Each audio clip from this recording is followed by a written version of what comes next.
the Interagency on Commission of School Construction. But before we do, just wanted to remind everyone that if you have any questions, please utilize the reactions tab and use the raise hand feature.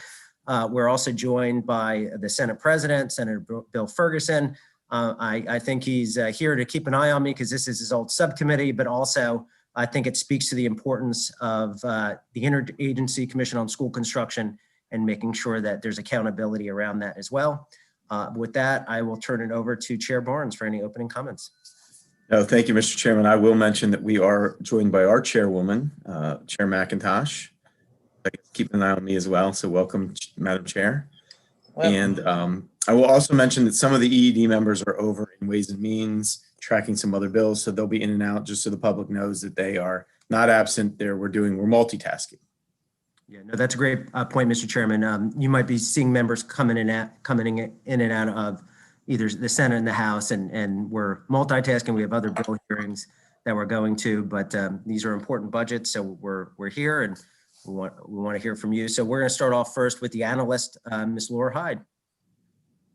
Thank you very much. I will share my screen.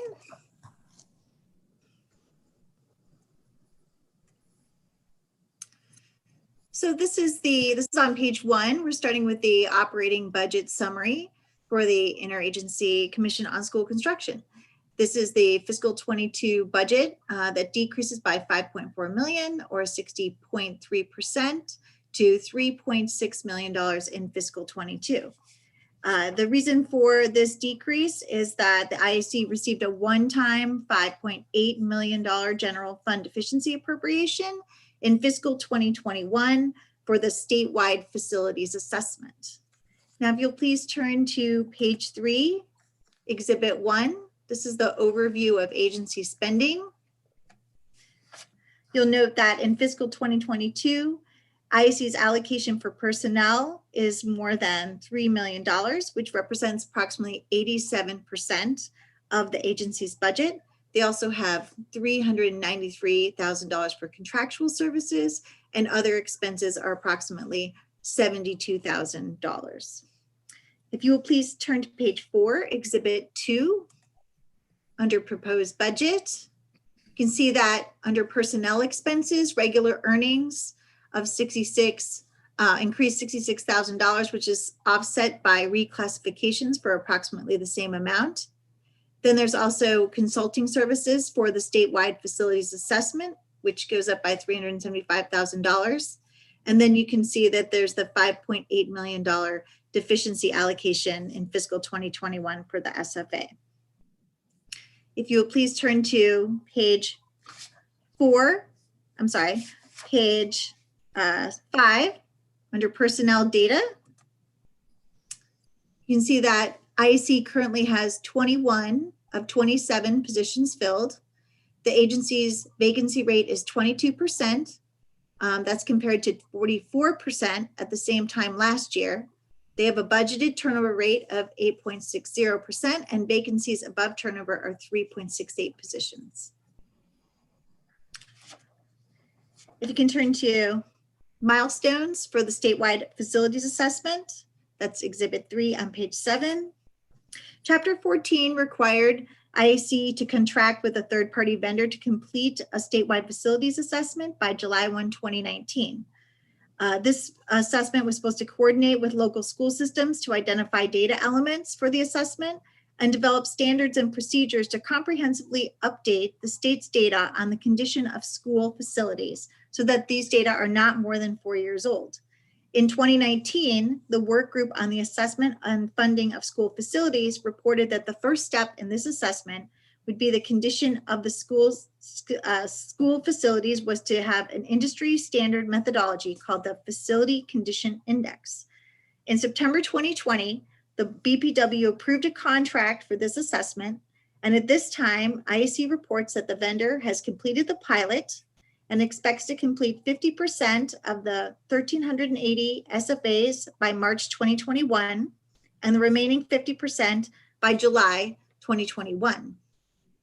However, due to this delay, and based on this completion schedule and the availability of FCI data by July 2021, DLS recommends the adoption of a budget bill language for IEC to submit a draft of the SFA report by September of 2021 to incorporate details of the assessment pilot and a copy of the final assessment rubric and data on school facilities assessed.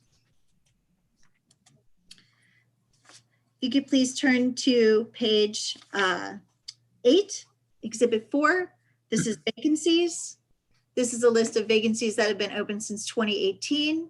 And even though there's been a hiring freeze during this time, DLS recommends that IEC and MSD submit a report, a status update on their personnel hiring, as well as budget bill language restricting funds specifically for the purpose of filling these 3 vacant positions at IEC.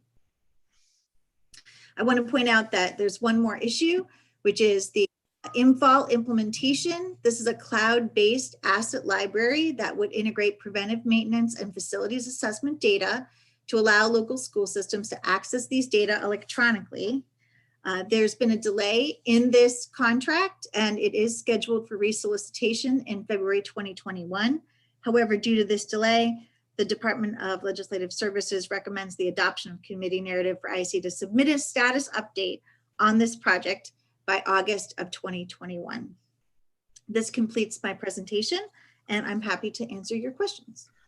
Well, thank you very much, Ms. Hyde, for that thorough analysis. Is there any questions for the analyst?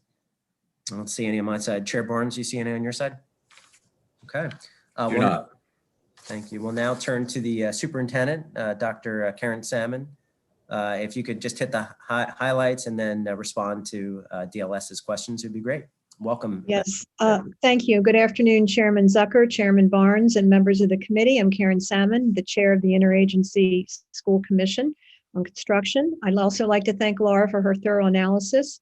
And with me today is Bob Gorel and Kim Spivey, who can answer any of the questions that you may have after we go through. We've had a really interactive year with a lot of the projects that we've been able to complete. We've had some challenges like everyone else with COVID, but I think we've really done a great job in getting the statewide assessment going, making sure that we've got the new maintenance effectiveness assessment out. We launched a new website, and we also are promoting that whole total cost of ownership that is so very important as we look at our overall portfolio of school systems across the state. I'm going to skip right to the analysis and let you know that the IEC agrees with the DLS recommendation to produce a draft of the school facilities assessment report by September the 1st. Regarding the staffing, the analysts reported that we have reduced our vacancies, but we still have some ways to go before we have the needed capacity. We will work with the Maryland State Department, and I will make sure that happens to fill the vacant positions and work with DBM to resolve any issues with salary scales or position descriptions so that we can get the right staff in the right jobs. We will certainly be happy to provide the report that's requested on the status of our hiring efforts by December. And regarding the Integrated Master Facility Asset Library, the IAC is currently working to produce and procure our business management system, which will be the cornerstone of the asset library to facilitate IAC business and support development and the best facility management practices. I'm optimistic that we'll have good progress to report by the August 15th report date. And now I will stand for any questions, and I will probably be referring them to our Director Gorel. Thank you very much, Madam Superintendent. I didn't know if Mr. Gorel had anything to add, or we can just take questions now. No, I thank you for everything that you do. Thank you for the opportunity to work with all the schools, the students, and the teachers. And we will answer any questions you have. Are there any questions for the agency? I don't see any on our end. Chair Barnes? See any hands? Thank you. Okay. All right. Well, thank you very much. I think we have one individual signed up, Diana Bergman. Ms. Bergman, please. And we got to find out if we're relatives, because my family's Bergman, so we should touch base off. But anyway, please go ahead. So greetings, Education and Economic Development Subcommittee members. My name is Diana Bergman, and I'm a Baltimore County resident. I'm here today to request that adequate funds are dedicated to the Interagency Commission on School Construction for operation expense to hire staff, access to reasonable supporting resources or tools, produce specific COVID-19 risk reduction strategies recommendation for reopening school facilities. The IAC most current COVID-19 risk reduction strategy recommendation for reopening school facility was last updated on December 14, 2020. It provides general information in half a page focused on air quality by the CDC last year. And just recently, last Friday, the CDC provided new recommendation. General information doesn't exactly cover the needs of our Maryland school facilities when it has become the Hunger Games for educators to find a vaccine. As we know, school facility assessments will be 50% completed by September 2021. The ongoing implementation of the 21st Century School Facilities Act of 2018 didn't actually take into account what we will go under a global health crisis like COVID-19. The final report will not be available until January 2022. And again, take into consideration the delays due to COVID-19, the interruptions of being able to test the lead levels of our children's drinking water, and large aging school facilities infrastructure, the inventory that we have of aging school buildings in Baltimore City, Baltimore County, PG County, and even some schools in Montgomery County and Anne Arundel County. Some schools were built in the 1970s without windows, and we have very poor ventilation. Older brick schoolhouses have very small square footage blueprints to allow safely distance. Even schools that had additions built in 1990s have such poor ventilations that teachers traditionally will keep their classroom doors closed to prevent smell of urine to seep into the classrooms. We need additional people working on this and possibly launch, in addition, when you launch the Master Facility Access Library, which includes facilities that have met current and up-to-date standards of those recommendations that we could create regarding to COVID. Last Friday is when the CDC put all of these schools facilities in different categories by colors. The ones that were more at risk were a lot of our aging school facilities. We're not just part of like this general population of kids. All these schools look very different, especially those schools without windows, like Lansdowne Middle School. That school has no windows. It was built in the 1970s. We have some schools in Baltimore and in the whole, in Maryland have no windows. How are we supposed to safely ventilate those spaces? A lot of our aging brick schoolhouses are very small. And some of you on here, you have children in our school systems. You have grandchildren in our school system. We have to do this right, be able to be transparent to say we're checking for these and creating a top quality standard of what we're looking for. We should have resources dedicated in the IAC to say what those standards are of what our expectation is. Because we know we've been doing this big study. We have a lot of schools in Maryland, a huge study to evaluate all of the schools. And we have very old schools here. We don't see that in other parts of the country. Other cities are a lot younger. They don't have these beautiful old brick schools that are gorgeous and hold such historical value to them. So please think about this carefully. Think about our educators. And we are capable, very capable of working together and creating something that's transparent, that a parent could go in and check into the cloud and see when they checked the HVAC last, how that school met with that criteria. So the public could be reassured that we're doing this safely. We're talking about lives here, children, educators. We value every human life. So please take that into consideration, and I'm available to answer any questions. Thank you very much. Chairman, Sir. I think. Yes, sir. Yeah, Chair McIntosh has a question. Thank you. And by the way, thank you, Ms. Bergman, for your testimony. That was very good. I do have a question about the school construction budget for this year. And I just like, I guess, either Bob or Secretary to answer this question. Were all of the categories of school construction fully funded according to what is outlined, or now what is House Bill 1, Built to Learn? I know Built to Learn was funded, but it seems to me there were some categories of school construction that were not funded adequately in the governor's budget. Can you help me out here? Yes, Delegate McIntosh. And in fact, Kim can give us the specifics on that. There were a number of programs that you're right, there were funds that were delayed, but I think we're pretty much up to speed now, except for the overall CIP program is starting off a little less. Kim? Yes, that's correct. For FY 2022, the capital budget was a little less than we had expected it to be. And then the other, we had requested for the local funding. I wasn't prepared for a question regarding our capital budget. I apologize. I'm sorry, I shouldn't have. Yeah. I just picked up my capital budget and started reading. I'm sorry.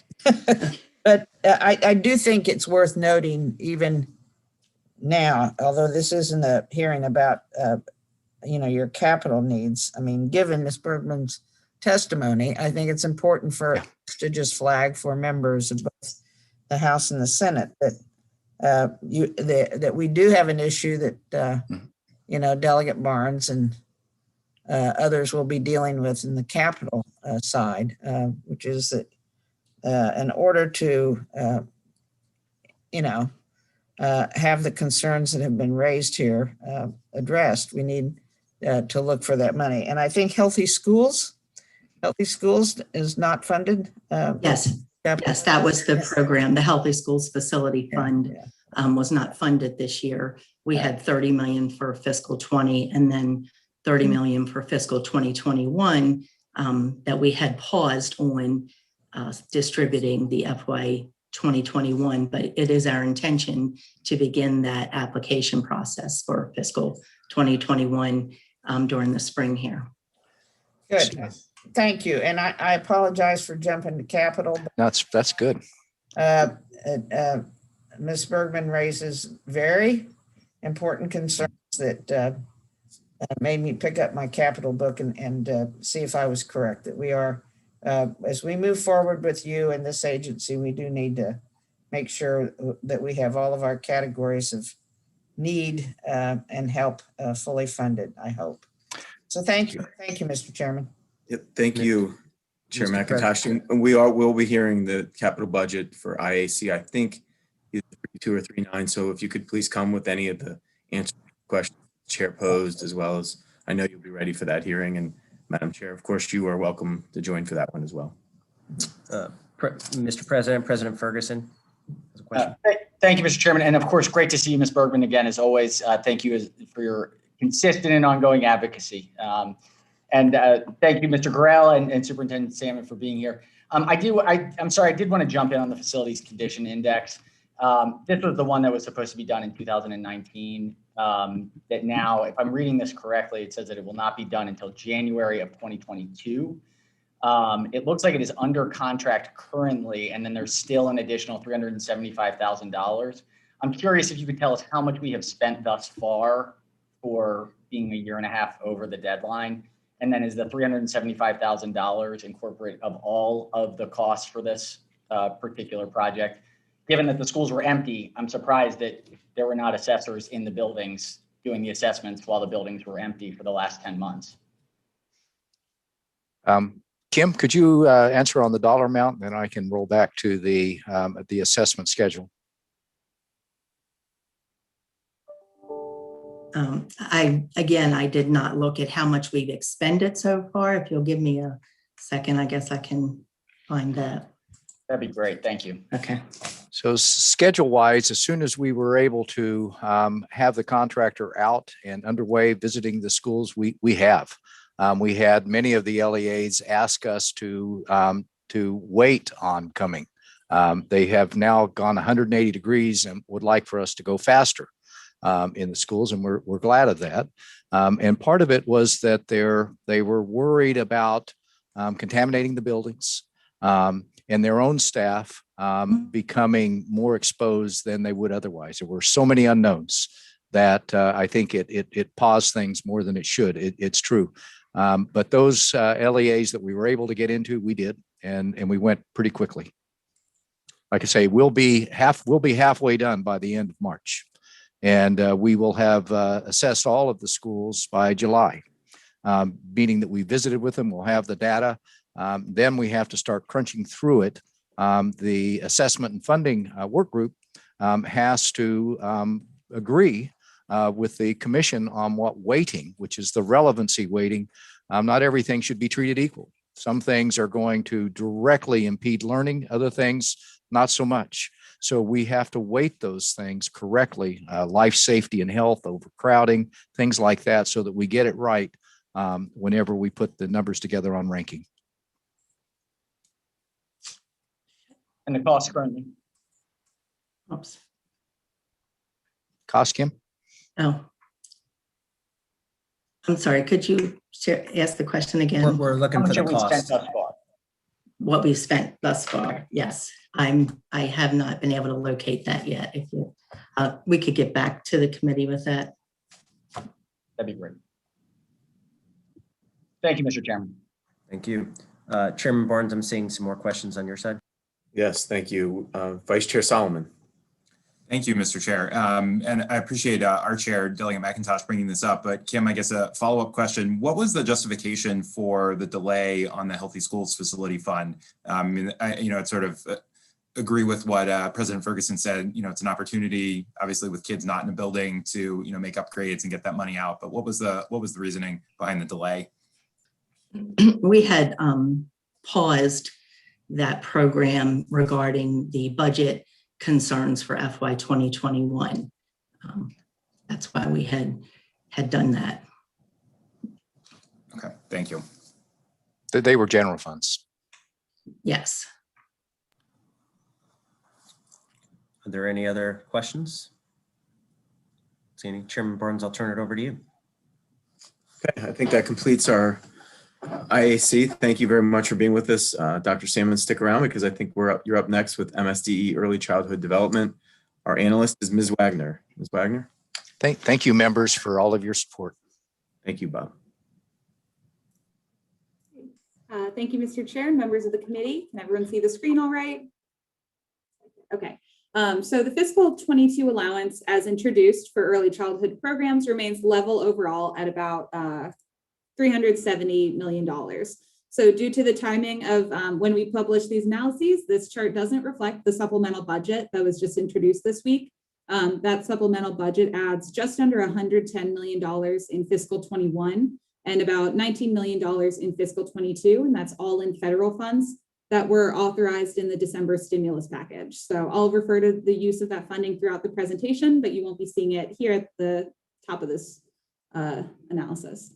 So jumping right into the analysis, MSDE has published the percent and number of childcare providers that have not reopened since all providers were ordered to close on March 27th due to the pandemic. As of December 17th, only 3 counties have seen all of their providers reopen. And you are seeing a trend that the more populous counties have actually seen the largest share of providers still closed. And so this drives the statewide total of 978 childcare providers remaining closed. When looking at these closures by provider type, you can see that there are more family providers closed, but when you're looking at the share of total providers, the number or the share of childcare centers closed is higher than the share of family providers closed. And because childcare centers can be licensed for as many slots as their amount of staff and location allows, these measures don't exactly provide a clear picture of the number of childcare slots that are actually unavailable at this time. And for this, it was until November 4th, 2020. So we asked MSDE to provide more recent data and to discuss some of the reasons that childcare providers have not reopened and some of the ways the department is trying to assist these providers to reopen. So then moving on to the budget discussion, to first go over the pandemic impact on fiscal 20.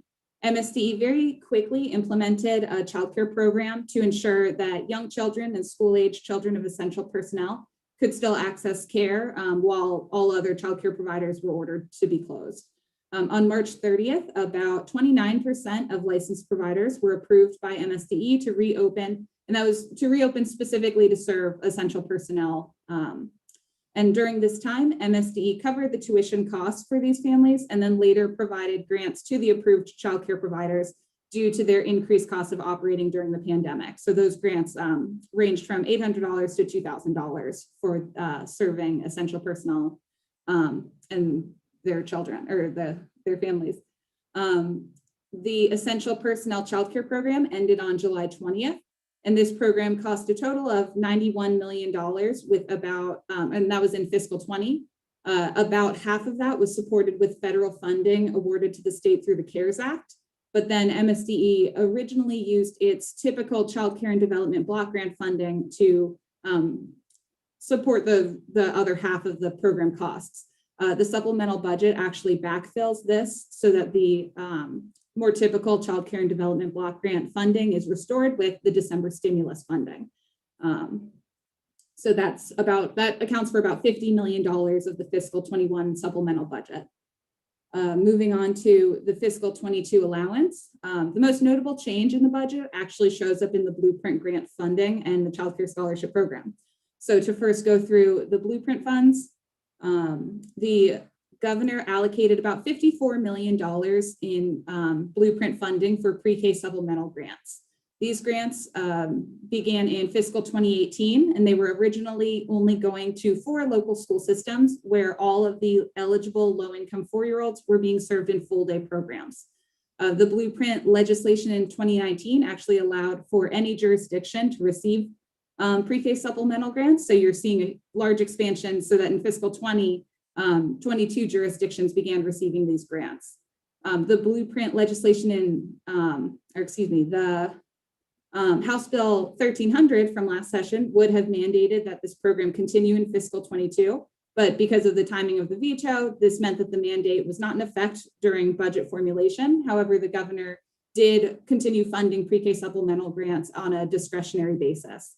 And you are seeing, I'll note here that all 24 jurisdictions are receiving pre-K supplemental grants in fiscal 22, but this line shows the number of 4-year-olds who are counted on September 30th of the prior fiscal year. So the pre-K enrollment on September 30th of 2020 actually does show a decline, even as more jurisdictions are eligible for these grants. So you are seeing some of the initial impacts of the COVID-19 pandemic on pre-K enrollment.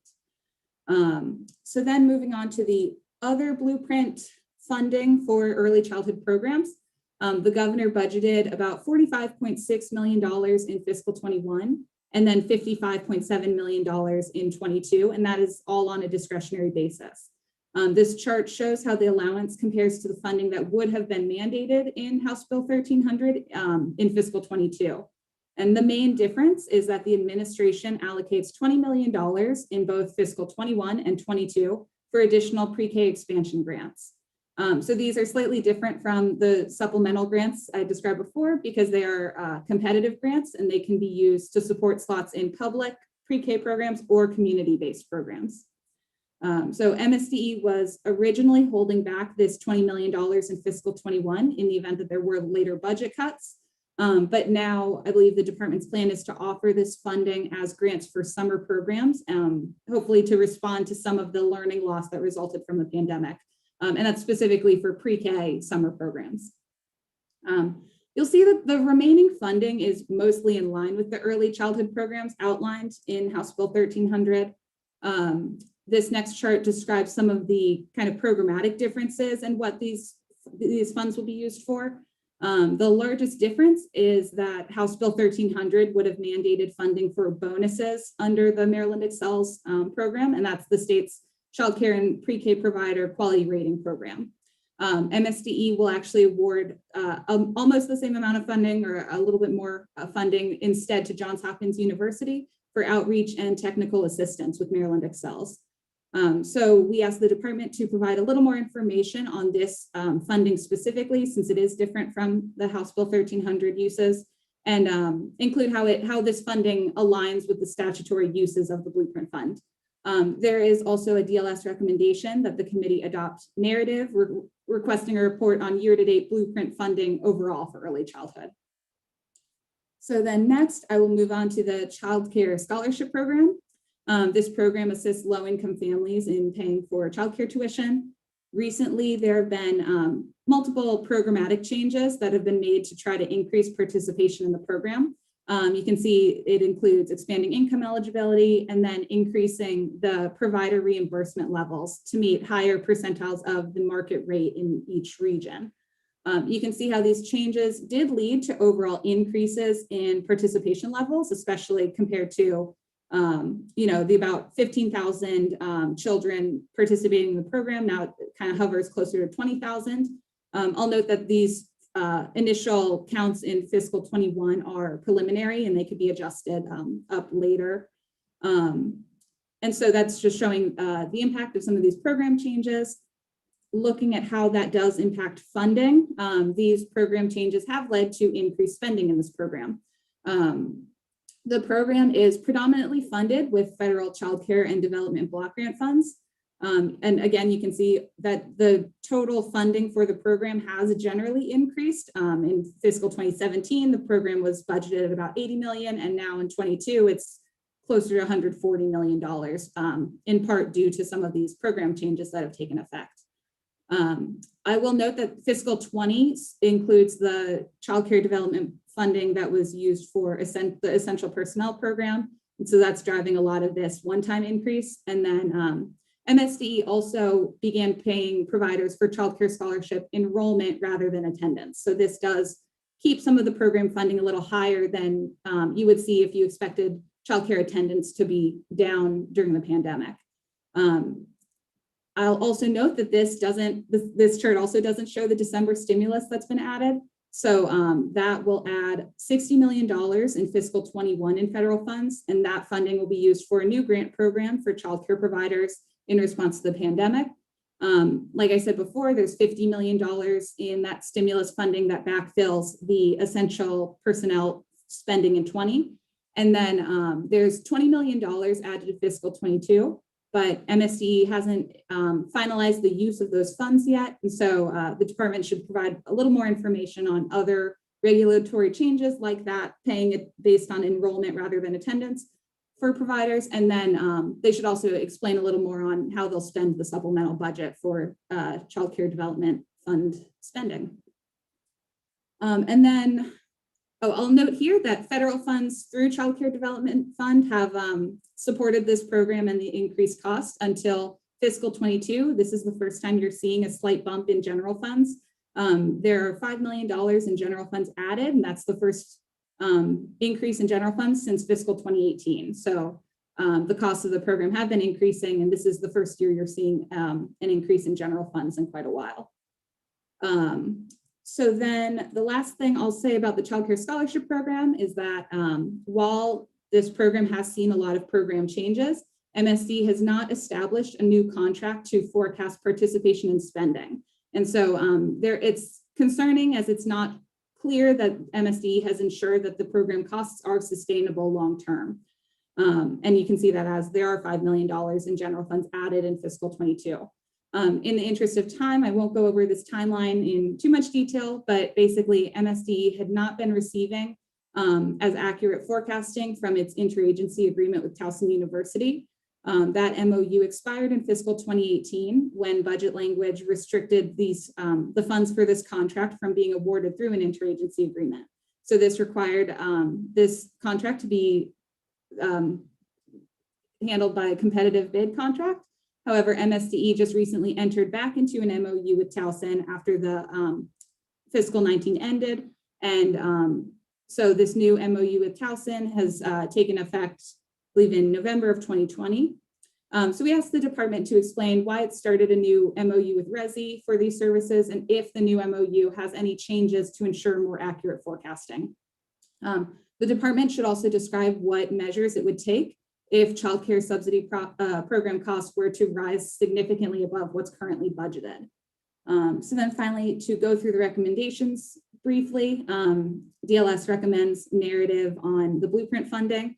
Then there are two pieces of recommended narrative, one on Towson's initial forecasts and then quarterly reports on the Child Care Scholarship Program. And there's also a recommendation to delete $3 million in federal funds. This is a technical correction, as that funding was budgeted for a grant that actually ended in 2019. So that concludes my presentation, and I'm happy to answer any questions. Okay, thank you, Ms. Wagner, for an outstanding analysis, as always. Are there any questions for our analyst? Don't see any. All right, well, thank you so much. We'll turn to the agency. Mr. Chairman, did you have any on your side? Okay. No. We'll turn to the agency. We'll welcome back Dr. Salmon and her team. Thank you, Chairman Barnes, and good afternoon again to Chairman Zucker and the members of the committee. And for a very complex topic, I think Ann has done a great job of making sense out of all of the intricacies around this. So I do thank you, Ann, for that analysis. I would also like to thank all of you, the legislation, and of course the governor, for their continued commitment to early childhood education. We know it's incredibly important.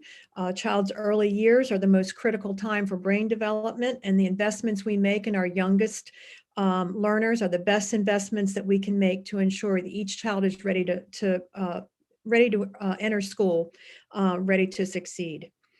I want to respond to the analysis and get right to the points. MSD has provided the requested information in the response document by jurisdiction concerning child care providers that are not currently operating. Some programs remain closed for a variety of reasons, including low enrollment numbers, plans to reopen in the future, and uncertainty on how to proceed during the ongoing pandemic and challenging economic times. The MSD is continually updating its health and safety guidance in response to the new CDC directives and providing technical assistance to everyone out there in our early childhood community. In addition, we issued over $14 million in grants for reopening, PPE, and cleaning. We launched the Build a Plan tool to assist childcare providers in reopening and safely staying open. In our written response, we provided details, information concerning the agreement with Johns Hopkins University and their support of the Maryland Excels program. And I would like to take a moment to provide a brief summary. Johns Hopkins University IDEAL's Institute supports the Maryland Excels operation management, technical assistance, technology updates, and also maintenance. High quality early education is one of the tenets of the blueprint of Maryland's future. Maryland Excels is a critical tool for parents to use in selecting quality early childhood education opportunities for their children. And that was discussed at length in the Kerwin Commission, actually, was the whole Excels program and the need for it. Concerning program and regulatory changes that were made to support our child care providers, again, we provided additional details in our response documents. However, I'd like to highlight some of the strategies that we implemented. MSD paid child care providers participating in the Child Care Scholarship Program based on enrollment rather than attendance from March 29th through July 20th of 2020. Judy Center Early Learning Hubs, Family Support Centers, and Pre-Kindergarten Expansion Grant awardees were given flexibilities in their operations to respond to the pandemic's impact on children and families.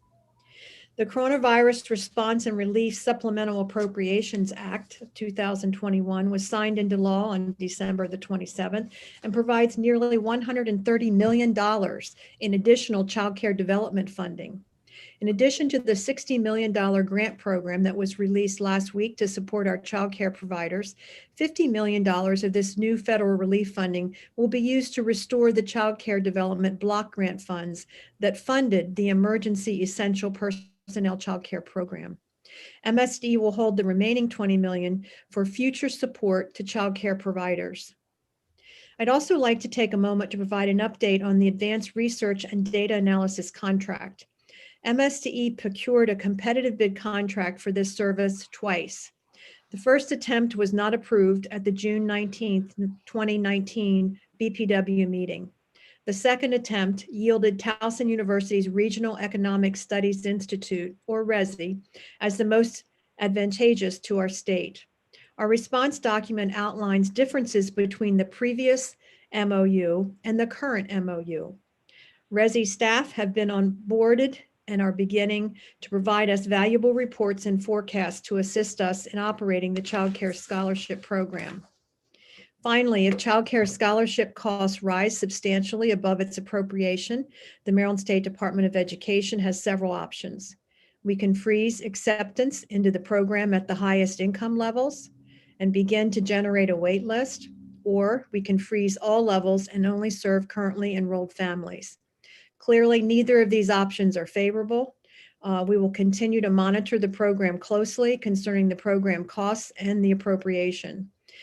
MSDE agrees to all the reporting recommendations as part of the operating budget recommendation actions and welcome this additional accountability. Again, thank you for your time, and I will be happy to answer your questions on the early childhood budget. Okay, thank you so much, Dr. Salmon. We do have some questions from our vice chair, and I'd like to just take the opportunity to just, while we're on the record, to thank our vice chair for all the work that he did this summer and this fall during this pandemic on childcare issues. So with that, Vice Chair Solomon, you're on. Thank you, Mr. Chair. And I would say the same thing, both you and Chair Zucker and Chair McIntosh. The work we did would not have been possible without your support and your help. Really, it was a full effort. And Dr. Salmon, thank you for being here. I think some of my other colleagues have questions on the provider grant piece. I did want to say thank you. You know, our entire team, and I know the provider community has been working with your office and the folks over at Commerce, you know, really since the spring, since last spring to get the money in the hands of the providers that really need it. So I was very excited. It was a nice end of the week last week to see the announcement from the governor. And I'm glad to see that $20 million is being kept in reserve for potential additional provider expenses. I know there were some questions about that, so that's great. We know we're not done yet, and you know, obviously we don't want to count our chickens before they hatch with additional federal aid. So I'm glad that money will be set aside. So what I wanted to zero in on a little bit is just follow up on the conversation that you and I had last week around the vaccine issue and the provider survey issue for vaccines. And so I just had a couple of questions that I wanted to sort of set some baseline here to make sure that we're operating from the same, you know, the same set of expectations. So, you know, I really appreciate it. And I think my guess is this is probably your priority. Childcare providers were put into, you know, 1B along with K-12 teachers. And that clearly, you know, is a priority for MSDE to say, it's as important, you know, for our K-12 educators and our childcare providers to get vaccinated, right? Great. And clearly it's usually a little harder typically to reach out to childcare staff. It's not like, you know, if you're an MCPS employee or a Baltimore City School employee, you have a central email account. There is a central email server that the school system can contact folks. But if you're, you know, a part-time worker or, you know, an aide at, you know, a small family-run childcare provider, maybe you don't have a professional email address. You have a Gmail or, you know, or you know, an AOL account if you've had it for a while. And so it might be a little bit harder to get in touch with those folks, right? Yes. Okay. So MSDE sent out a survey at the end of January that specifically asked providers and individual staff to indicate whether they would be willing to be vaccinated, and asked, it looked like a Google form from what I saw. And it asked for, you know, what position they held. It asked for the childcare provider that they worked for. It asked for an email address, you know, other information that would ostensibly, in my assumption, be so that you could reach back out to them, correct? Actually, what we were doing, Delegate, is to try to get a percentage of the people that wanted to have a vaccine to give the number to the health department. We did the same thing with school systems. We did the same thing with non-public schools. And what we did was give a report to the health department on the numbers of vaccines that typically would be needed for each of those groups. We were not handling the vaccines. We were not getting back to the folks on whether or not we don't have anything to do with the vaccines. We're just giving the numbers to the health department. We did not indicate that we would give anyone's name or any public information out on their surveys.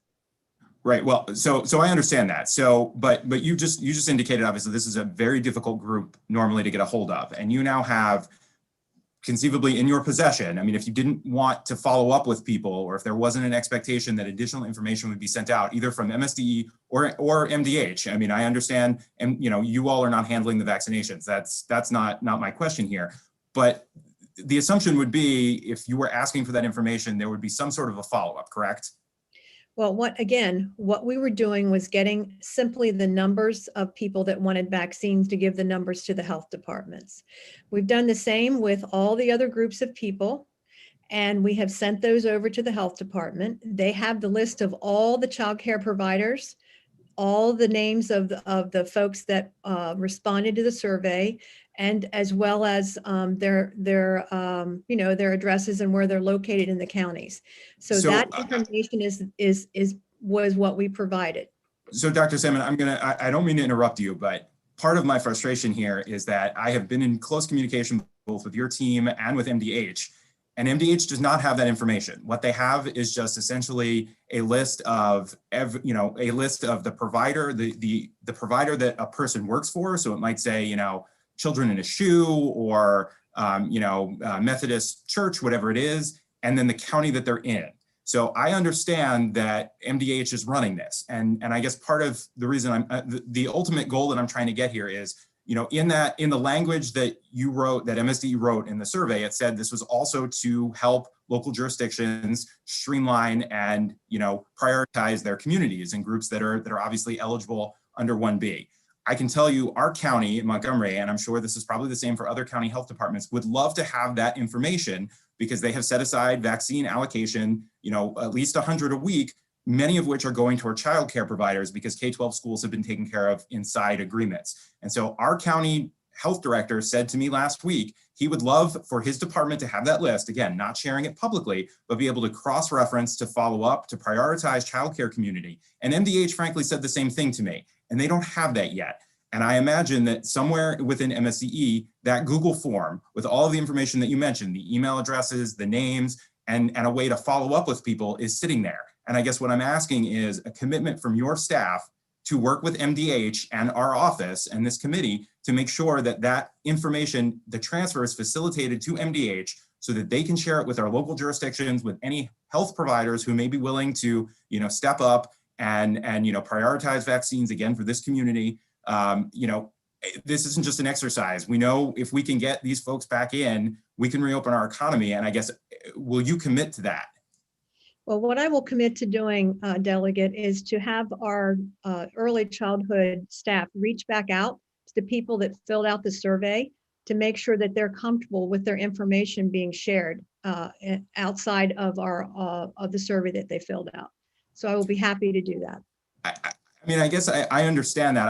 I'm having a hard time understanding why we need to go back to folks when, if you read the language that is in there, nobody who signed up for this I think people, frankly, the expectation I think for most people was this is somehow going to get to MDH, and just like registering through our county or through, Prep Mod, you are now going to be on a list. And what we're now saying is we're going to have to go back to these people and essentially ask them. This process, obviously this process is not ideal, whether through MSDE or MDH at large, but I guess my frustration is we have a list of 4,500 providers in Montgomery County. That's obviously where I have focused my attention, but it's 20,000 potentially across the state of people who signed up with the expectation, saying, please give me a vaccine. And we have a list that will easily be able to go to MDH for MDH to follow up and say, we don't know necessarily when you're going to get it, but we have your information. We've shared it with our health departments. You're eligible under 1B. We value you. And at some point, when we have more supply, you will be in line to get a vaccine. I guess I don't understand why we now have to go back to those people and ask for consent again, when we could just share that with MDH and start to move this process along. So I guess I'm at sort of a loss here. Dr. Salmon, do you?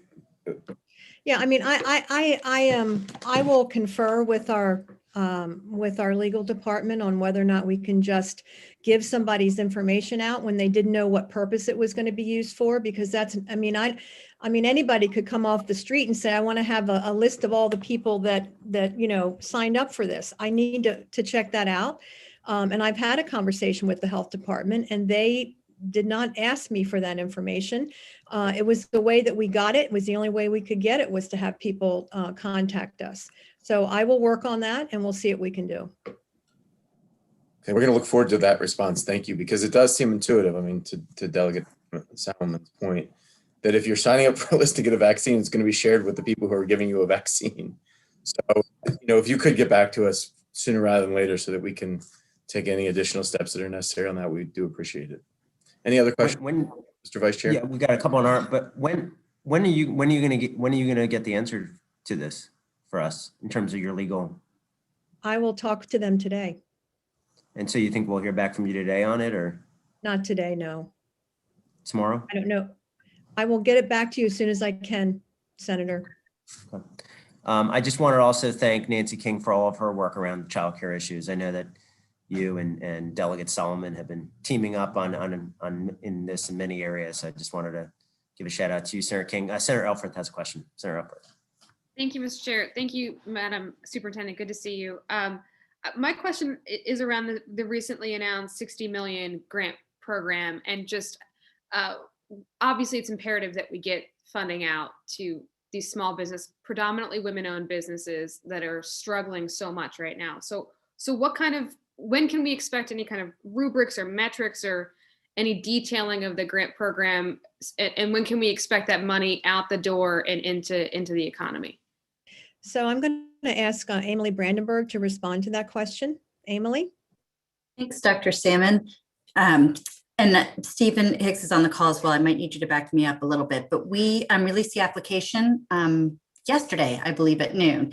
The idea is that we want to turn this around and get the money out the door as fast as possible as well. We're on the same page that you are. If I'm not mistaken, the application period is relatively short. Stephen, is it about 3 weeks? I can't remember. Yes, applications are due March 3rd at 3 p.m. Thank you, Stephen. Okay, thank you, Emily and Stephen. And so that's for the full amount of money. There's just a lot of old money going out and next year's budget. So is this the full 60 million or? Yes, the anticipation is within 3 weeks when the applications are due, we'll review them. The ones that are eligible for award, we will grant the award as expediently as possible for the full 60 million. Okay, I appreciate that. Obviously, there's a lot of anxiety out there about a lot of things. So the greater transparency is the best situation here. Thank you. Thank you. Thank you, Mr. Chair. You're welcome. Senator King. Thank you, Mr. Chair. Good to see everybody today. I guess my question, and I've got a piece of legislation in kind of covering this, but from the CARES funding that has come in, the early CARES funding and the supplemental coming in now, is all that money being spent, or are we setting it aside? We're looking to see kind of accountability measures on all that money, but just wondering if it's all been spent and has all gone to the places where it was supposed to go for education. It's a great question, Senator King. I'm also going to turn that over to Emily Brandenburg and Stephen Hicks. Thank you. Thank you, Dr. Salmon. Thank you, Senator King. Just so I can clarify, you are asking about the CARES and the more recent package for childcare. Yes. Mm-hmm. Okay. So the initial CARES Act, we had $45.8 million. And we set up the EPIC program, the Essential Personnel Childcare Program. And the cost of that program was $95 million. So in short, yes, that first $45 million has been spent. And then as Senator Elfreth was just chatting about, we just released a $60 million grant program.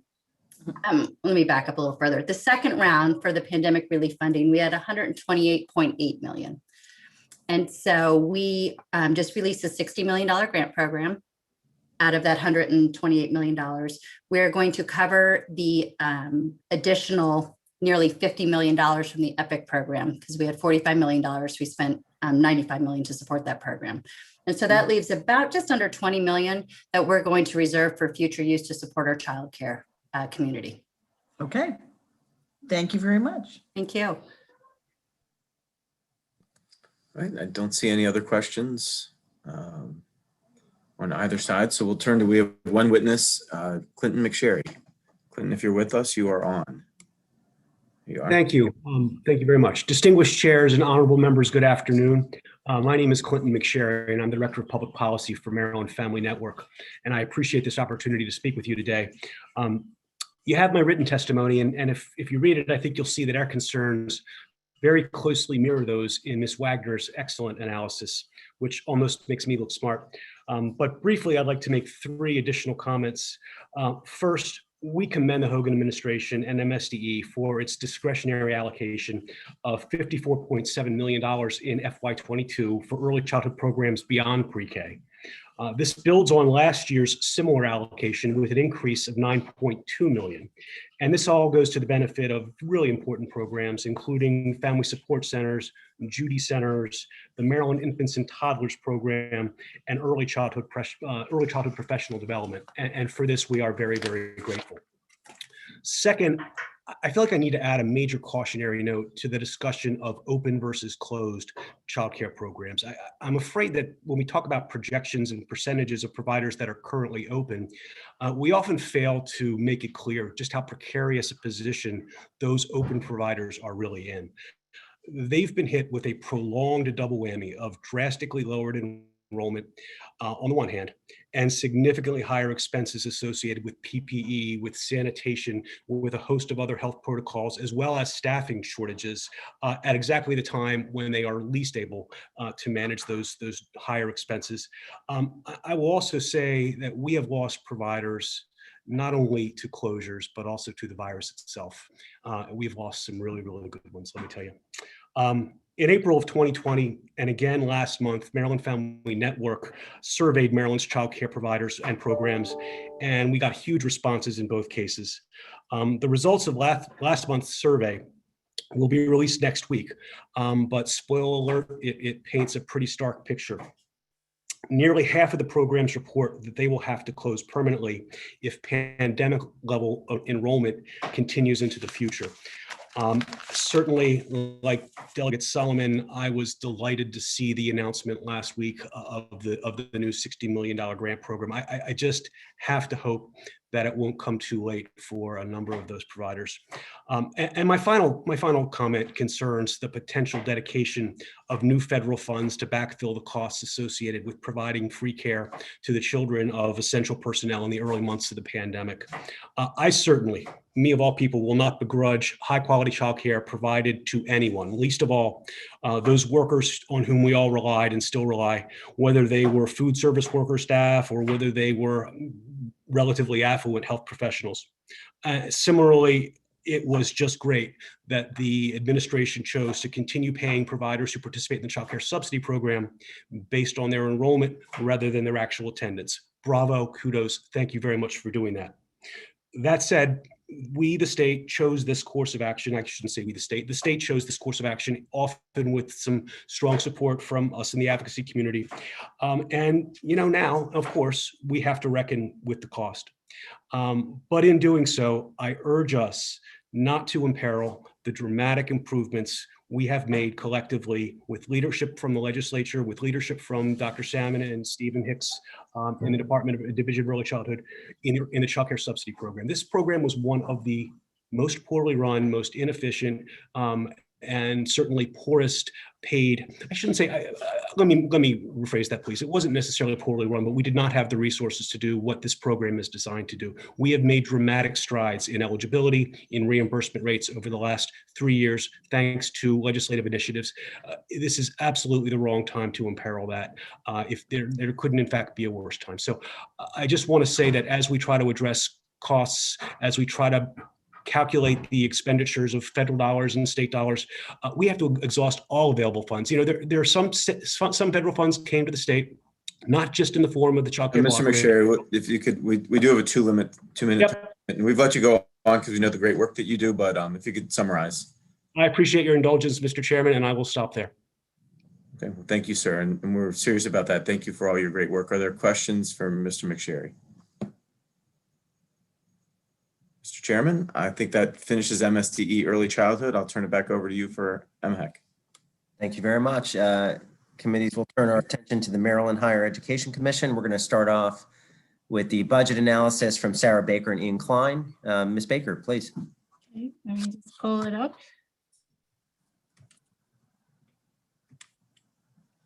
Okay, I'm going to start with remediation rates in Maryland. So MHEC released a briefing series regarding remediation and the impact on student success.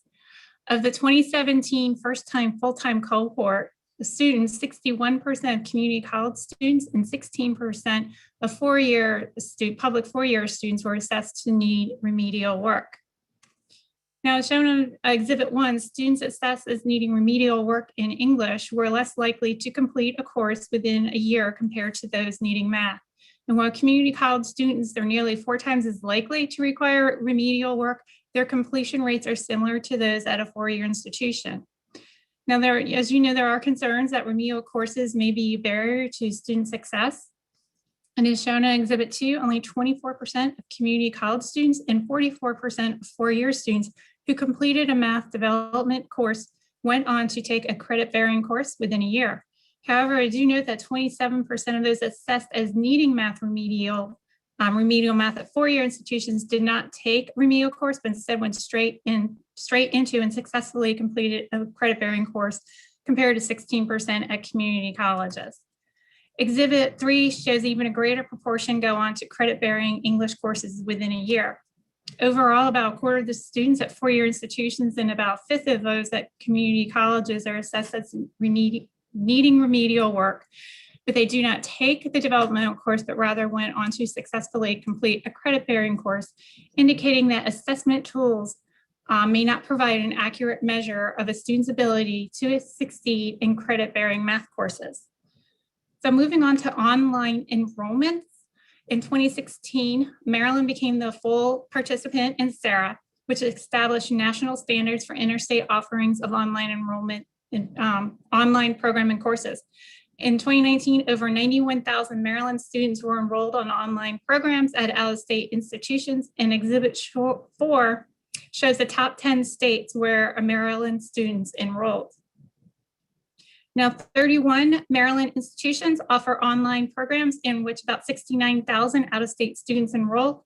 And as you can see in Exhibit 5, UNGC and Johns Hopkins accounted for almost all of the enrollment.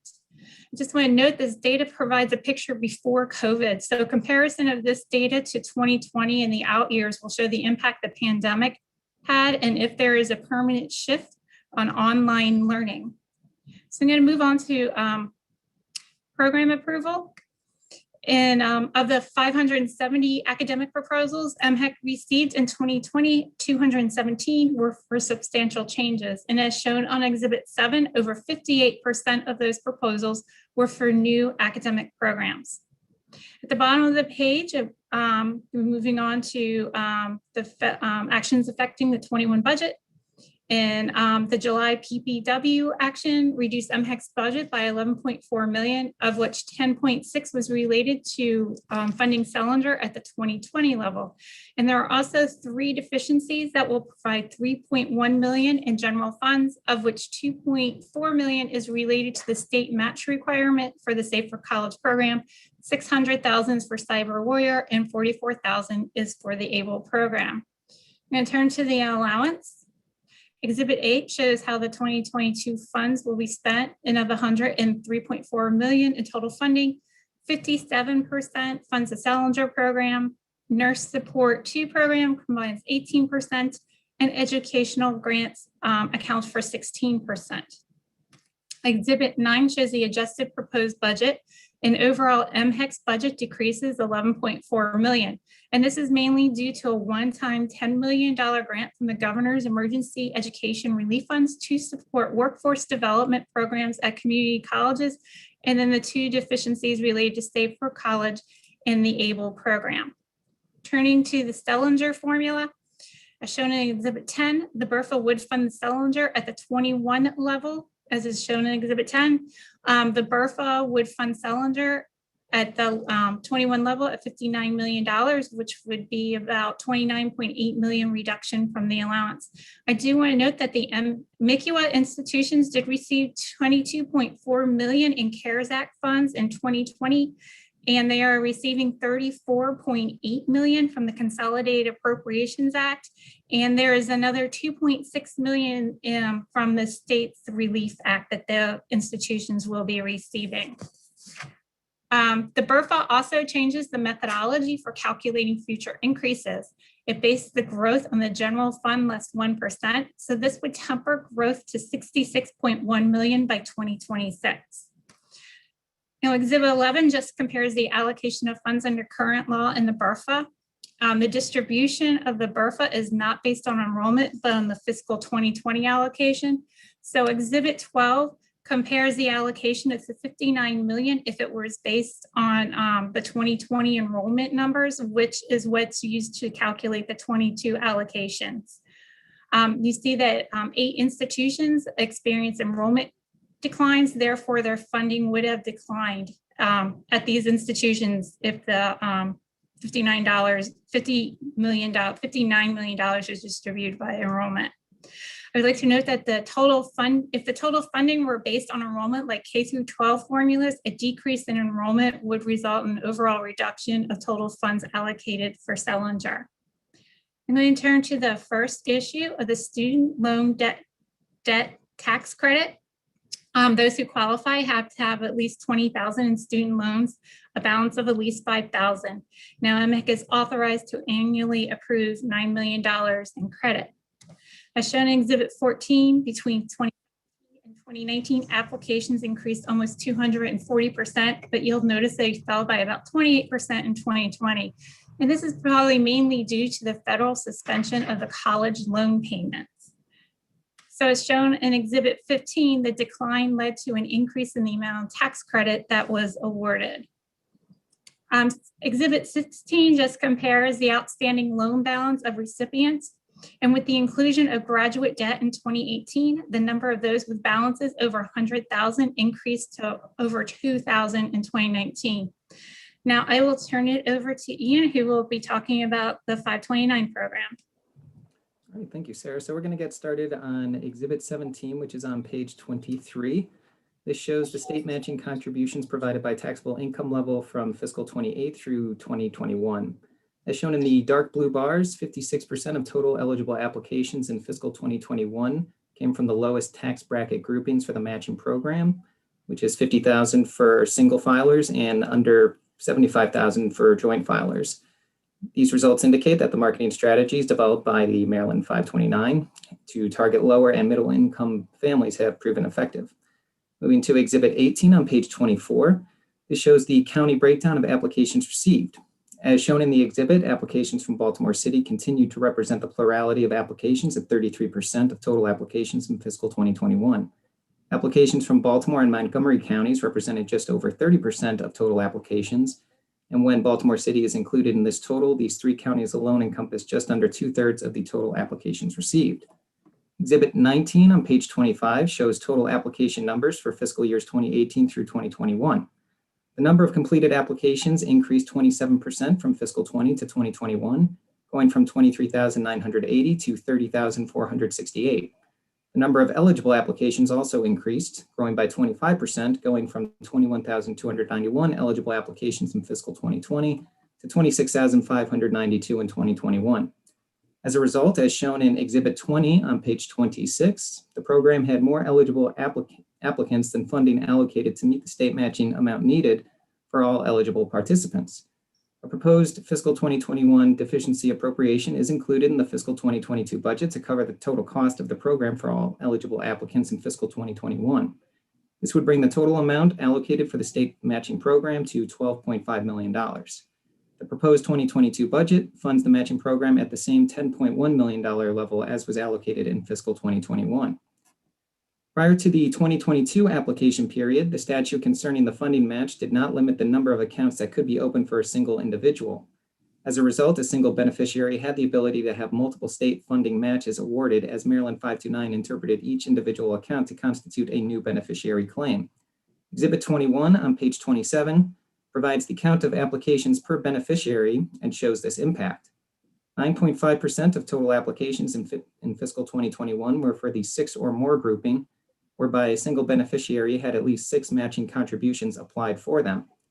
Exhibit 22 on page 28 provides the breakdown of funding by category for these groupings.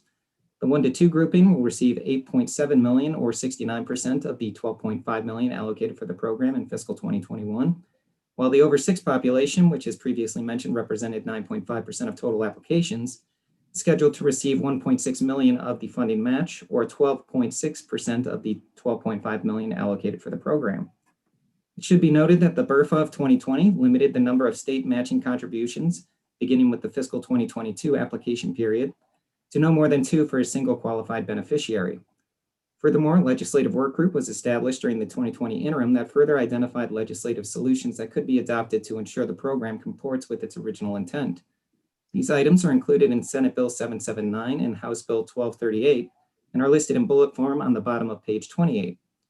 DLS asked the executive director to comment on the impact that these proposed legislative actions would have on the state award matching program.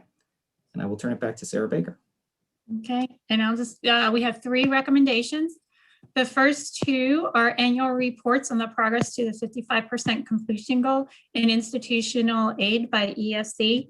And a third recommendation requests a report on the validity of remedial assessment tools. And that concludes the presentation. We'd be glad to take any questions. Ms. Baker, Mr. Klein, thank you for that thoughtful analysis. Does anyone have any questions? I don't see any on the Senate side or the House side. We'll now turn it over to the Secretary of the Maryland Higher Education Commission, Secretary Fielder. Welcome.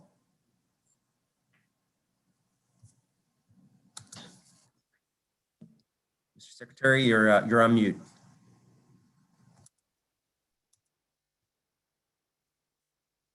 We'll just wait until the Secretary gets... I was doing such a great job. Now I have to start over. Yeah, I tell you, it was very moving what you had to say. It was. Go ahead, please. If you could hit the high notes and then just respond to the department. I'll condense again even shorter. I appreciate the support for the chair, the senators, and the delegates. It's really been tremendous in the respect that higher education in the state of Maryland is known for, national rankings.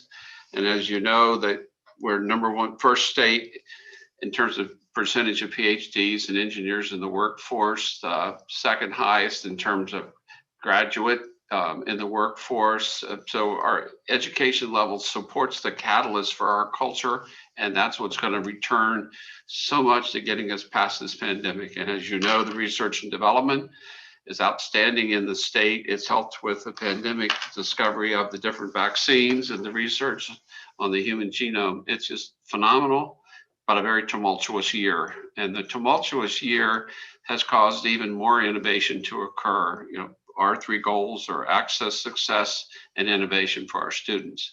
And it's been implemented across the board. Institutions have had to pivot and be nimble where they weren't before, whether it's PPE, go through that whole list of what we've had to do in the last year. You've heard it from many different people, but the higher ed is seen as the leader in their communities as a clean industry and a very valued industry. I do have my 2 assistant secretaries are here with me today to immediately address the 2 questions and the issue. So I'll turn it over to Jeff Newman as Assistant Secretary for Finance and Administration. Good afternoon, Mr. Chairs, members of the committees. On the 3 recommended actions for MHEC, the first is a report on the best practices and annual progress toward the 55% completion goal. MHEC concurs with that recommended action. And on the report for institutional aids, Pell Grants, loan data by expected family contribution category, MHEC also concurs with that recommended action. And I'll have Emily Dow address the report on the validity of remedial assessment tools. Dow. Thank you. Good afternoon, senators, delegates. I believe you have our submitted written remarks on this. We just respectfully disagree, and I think it may just be a little bit of wordsmithing for us to do a true validity study of remedial assessment tools. We would need a lot more data from the institutions, and we would need time to be able to do a good analysis of ensuring that SAT scores or AccuPlacer or GPA and what those scores would be are accurate predictors of students being able to successfully complete a credit-bearing course in math or English. So in our written statement, we've provided some alternatives. We are committed to continuing our study of remediation. And so we've provided a number of questions that we will continue to do research on. In terms of the validity of assessment tools, we can certainly reach out to the institutions. We know that they themselves have done their own assessment of those remediation tools. And so we can collect that information and do a summative report. But for us to do a true study of validity, we would need extensive time and resources to do that and new data collections. Thank you very much. Anything else you want to add, or there's some questions for you, so. I would add one other thing that we're watching in terms of the remedial is the fact that if a student is on a financial aid support system and burns through their loans while they're trying to go through non-credit and remedial before they advance into the credit, they could end up with debt without completion if they're not persisting. So there's a lot of other complicating factors that are involved in this. So with that, questions? Senator Elfreth. Thank you, Mr. Chair. Well, Mr. Secretary, thank you. You kind of teed me up right there with your last point. There are so many contributing factors to this situation. Very concerned. We are all very concerned about the burning of the Pell Grant on courses that are not going to bear out credit. That's one of the reasons we're concerned. I hear you that you might need more time and greater resources to get to the bottom of this problem, but I think we all have to do more than just ask the questions as to why so many students need remedial courses. What is your plan? And perhaps it's working with the higher ed institutions, perhaps it's working with the superintendent. What is MHEC's plan to close this gap here and get the numbers down? First, before I turn it back to Dr. Dow, I want to make sure that you're aware of their data book that this year will be strictly digital. It does have information in there in terms of the completion rates, remedial rates and so forth, which is instructive if we take a look at it. One of the other things, the interesting thing is look at the percentage Pell by county and compare that to percent remediation classes. Some of those are internal things that we're working on, because then you can hopefully identify best practices, whether it's mentoring, counseling support. As you know, some of the institutions have actually gone to intrusive advising so that they are using a software package to monitor the student's progress during an actual course. When they see absenteeism, then they immediately stepped in and intrude on that. And that's why it's called it. It's a little bit more difficult with all the online, but excuses aren't acceptable. We're looking at what we can do to identify best practices. And Emily? Sure. Yeah. To your point earlier, there's a lot of moving pieces to understanding the need for remediation. Certainly, the 2013 CCA establishes those transition courses, and so investigating whether or not our recent high school graduates are really prepared for college level work and working towards making those transition courses exactly that, the remedial courses, so that when a student is graduating, they're ready to go into college level work. I also want to keep in mind that of the population of students needing remediation, there are a number of students who are returning adults. So they haven't had exposure to written work in a while. They haven't had exposure to formal math. And so the criticism around testing to need remediation, we know some schools, what they'll do is they give students an intensive, over the summer exercise that is not a formal class, but oh yeah, I remember order of operations now, I kind of forgot that. And so thinking about all those things and working with the colleges, making sure that the colleges are working with the local school systems, particularly on those transition courses, I think those are kind of those gaps that we don't have insight into and we could. Okay, it's clear that you're studying this and you're thinking about it. I would just like to see a plan of action or recommendations for us to take a plan of action moving forward. But this is a problem that we all agree is a problem. We just need some solutions, and whatever help I can provide and colleagues on this committee can provide, this is a problem we need to solve. Thank you, Mr. Chair. Thank you. I think we have a question on the House side, Mr. Chair, Vice Chair Solomon. Thank you, Mr. Chair. Mr. Secretary, thank you for being here, and Dr. Dow, thank you for being here as well. And also just want to say I appreciate Dr. Dow has been really helpful in working with us on a couple of pieces of legislation and sort of thinking through a lot of the issues, and appreciate Senator Elfreth's questions. I know a lot of us are really interested in that as well. I just had a question, more sort of information that I really appreciate getting. I know we're going to be diving more deeply into the financial aid side of things at a later hearing, but you mentioned EFC and looking at, the Pell eligibility. Obviously, the federal government did, a really historic overhaul of FAFSA in December that's going to do away with EFC. So we'd be really curious when we come back and look more deeply into the financial aid. Secretary Fiedler, if you or your staff could sort of bring, I imagine it's going to be a fairly sizable overhaul for your team over the next, couple of years to figure out how to integrate the new federal system into our state system, but what earlier or initial plans there may be in the works to get that done? Oh, no, I think that's a really good question, and we've started the review of the expectations of what has to be changed.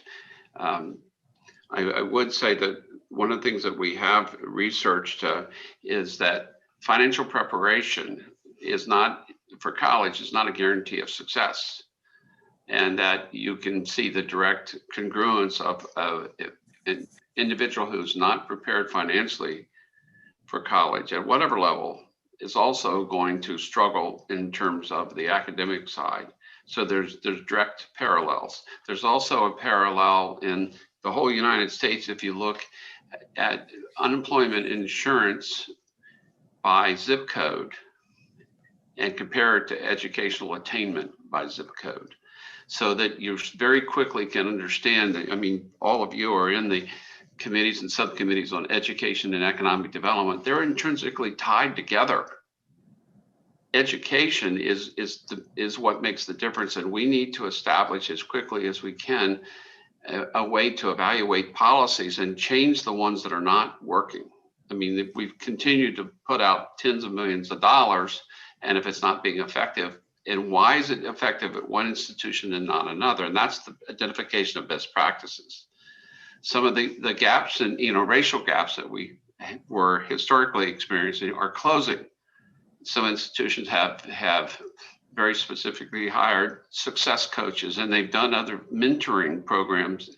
Those are the things we need to know about, so we can figure out, is there a way to further support those at all the institutions? So I don't have a direct answer of a date certain when, but we'll get that to you. Thank you. Thank you very much. Is there any other questions? I don't see any on my end. Chairman Barnes, do you see? Okay. I think we'll now turn over to the Treasurer of the State of Maryland. Treasurer. I just want one very important thing. Okay. Is a thank you to both of the analysts, Mr. Klein and Ms. Baker. They've done an outstanding job. They attend our meetings remotely, virtually, while I guess all of us, are relaxed in our homes and not as stressed out on getting in the car and getting to Baltimore and so forth. But I really appreciate the fact that they've taken the time, and their analysis shows their understanding, which is a really big benefit for the committee members. So thank you very much. Mr. Secretary, thank you for that. The committee has all day if you're going to be thanking staff. So thank you for that. They're very. Oh, yeah. And with that, we'll turn it over to the Treasurer of the State. Madam Treasurer, good to see you. Nancy Kopp. Good to see you, Mr. Chairman. Let me start off by thanking the staff. I do think, Mr. Klein, I am here today before the committee as the chair of Maryland 529, used to be known as the College Savings Board.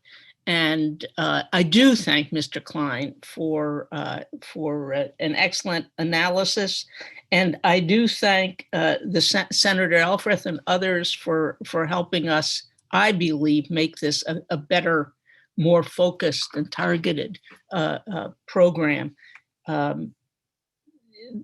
Mr. Klein has pointed out all the successes, and we feel very strongly that we are focused in the right direction. The information, for instance, on which counties are using your contributory system, matching system, I think helps tell the stories of where we are going. We are really, to be perfectly candid, when we created this program, Howard County, Montgomery County, people who were saving for college already jumped on it. And that was fine, because we want everybody all the families to invest and go forward.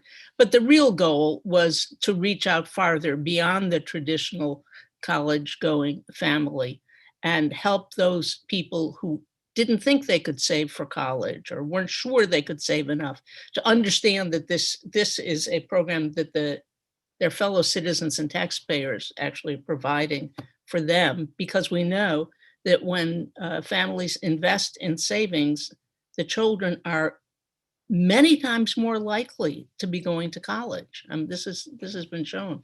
So I think it is a great program, and we're trying to make it, candidly, the board, into a more targeted program. This has been a great year for 529.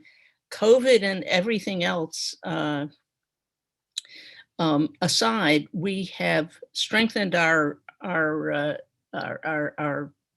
organization and our procedures very significantly, responded to what I consider, I would say, an excellent audit. We didn't hear what we wanted to hear, but a really well done audit. And I think last year we've really accomplished just about everything we said we were going to, including a transition in the management of the prepaid program, so that a year from now you'll see that it will be much more analogous to the savings program that T. Rowe Price runs for us, and that some of you are invested in. So it's been a great year, and one of the reasons it's been a great year is our executive director, who took on the job and has run with it. It's really amazing, and therefore it would be very wise of me to shut up and turn it over to her.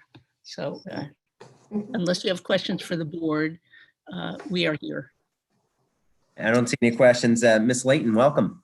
Welcome. Thank you. Thank you, Treasurer. That was very kind. Good afternoon, Chairman Zucker and all the members of the subcommittee. I too want to thank Ian, Mr. Klein, for his analysis in the budget. It's been, a real partnership. He's been on our program for a couple of years now, and so, I enjoy working with him. Again, I've submitted written testimony. I won't repeat that here for you all. The Treasurer has highlighted a lot of the good things for the agency and the things that we're working towards. So the report requested that I comment on the impact to the state contribution program specifically, and to those proposed changes that you can find in HB 1238 and SB 779. I used this past year's 2020 application period as a proxy for the potential impact to these changes, to quantify it, to put numbers behind it for you all, to make it a little bit easier and maybe more real to think about. So the data showed that if you were to limit the age of a beneficiary to 26 or younger within this program, it would have had the largest impact out of these changes being recommended at $1.5 million.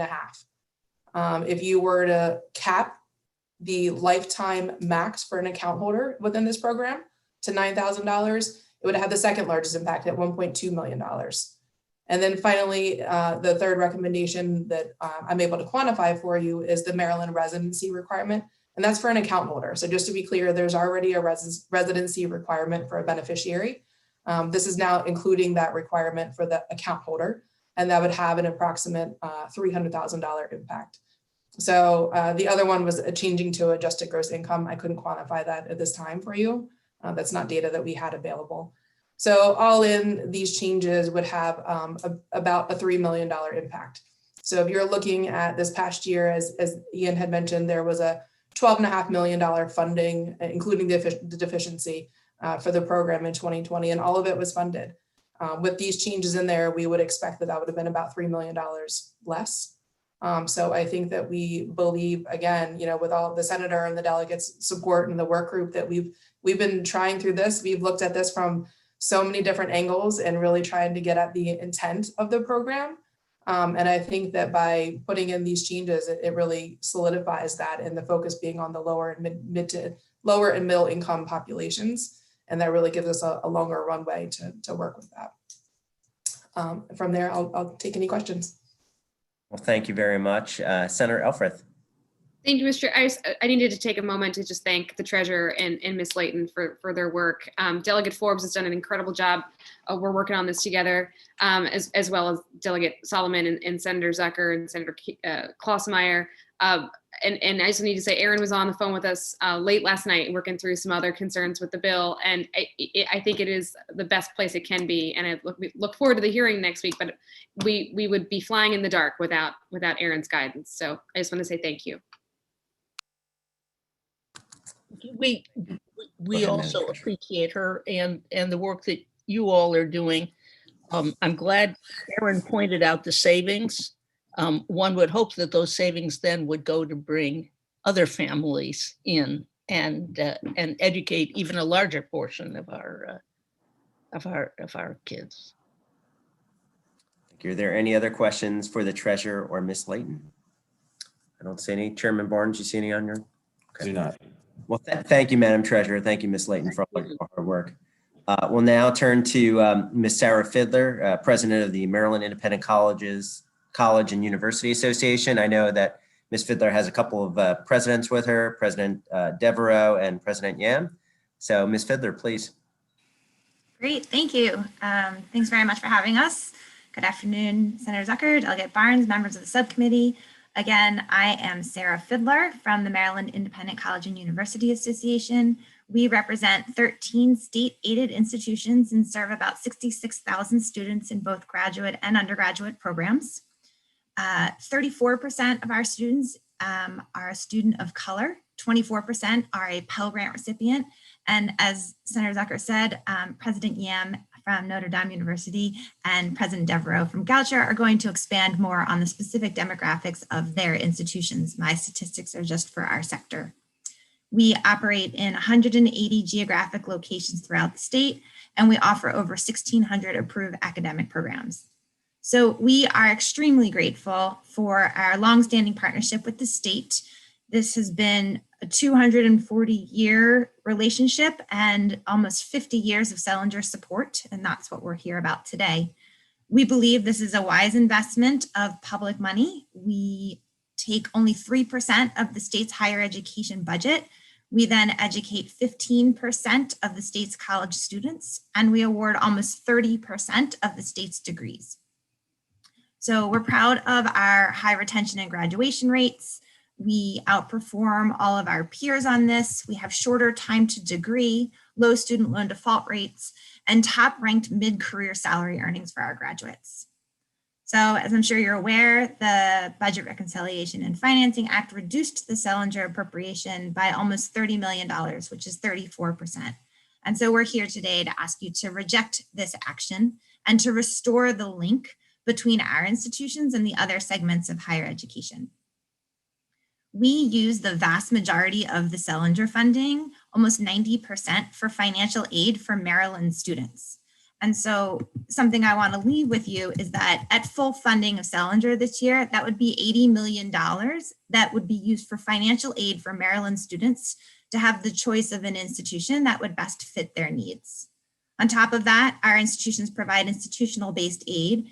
And last year, this was just under $300 million. And President Yam and President Devereaux can tell you about some of the institutional-based aid that they're providing now. We also make further efforts to ensure that low-income students can come to our schools with our Guaranteed Access Partnership Program, where we match the guaranteed access grants that the student receives from the state. Other uses of Selinger include career preparation, mentorship opportunities. We have workforce development programs, multicultural and diversity training, financial literacy courses, and a lot of other examples that you have my written testimony and you're welcome to refer to. And I'd be happy to answer questions about the Selinger program. I do want to talk just real briefly about COVID. It's been an operational and financial challenge for us, just as for other organizations. Sarah Baker and Ian Klein did a great job. Sarah mentioned some of the federal money that we've received. This has represented only a fraction of our losses. We figured out that the CARES Act covered only 12% what we actually lost in the spring term. And when we collected data regarding the fall term, we are looking at $150 million in losses, and we are projecting over $110 million for spring term. This is separate from $40 million that we're spending in order to just prepare for COVID, things like purchasing personal protective equipment, testing, HVAC improvements, technology, quarantine space, and things like that. So I just wanted to point that out. We've also increased financial aid for our students beyond what the federal stimulus funds have provided to our students, because we are seeing such a great need from all students. So in conclusion, again, please, we'd like you to fully fund Sellinger. We feel it's an extremely valuable return on the state's investment. And now I will turn it over to President Yam so she can tell you about Notre Dame. President Yam, welcome. Just make sure you unmute yourself. We all want to hear you. There you go. Good afternoon, everyone. And thank you, Chairman Zucker, Chairman Barnes, and all the committee members. Sarah, thank you as well. On behalf of Notre Dame of Maryland University and DMU, I want to express my sincere gratitude for your continued support of independent higher education in the state of Maryland. The General Assembly's past funding of the Sellinger program has significantly contributed to NDMU and the other independent colleges and universities' mission to increase access and affordability for Maryland's students. We are proud to help ensure that every student has access and opportunity to attend the institution of higher education that best fits their educational needs. We were disappointed that the governor's FY22 BRFA cut the Sellinger appropriation by nearly $30 million and cut the link between the Sellinger program and the other segments of higher education. We urge that this link be restored and that the Sellinger program be fully funded as intended under current law. NDMU is a private Catholic university established in 1895 in Baltimore City with a mission to build inclusive communities and educate leaders to transform the world.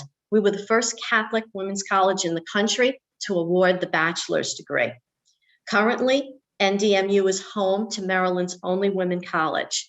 We offer a wide variety of full and part-time undergraduate, graduate, doctoral degree, and certificate programs for women and men. The university enrolls approximately 2,200 students. We have a School of Art Sciences and Business, School of Education, Nursing, and Pharmacy. We provide in-demand workforce professional programs.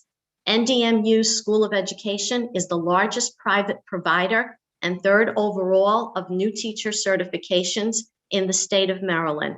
Just last week, our pharmacy students, and we were so proud of them, were working side by side with professionals at the Baltimore City Health Department to administer vaccines to Marylanders. The Sellinger program provides NDMU essential funding to support Maryland students with scholarships and need-based grants, as well as increase access to disability support services and anchor place-based community engagement activities, which drive student persistence to degree and, most importantly, completion.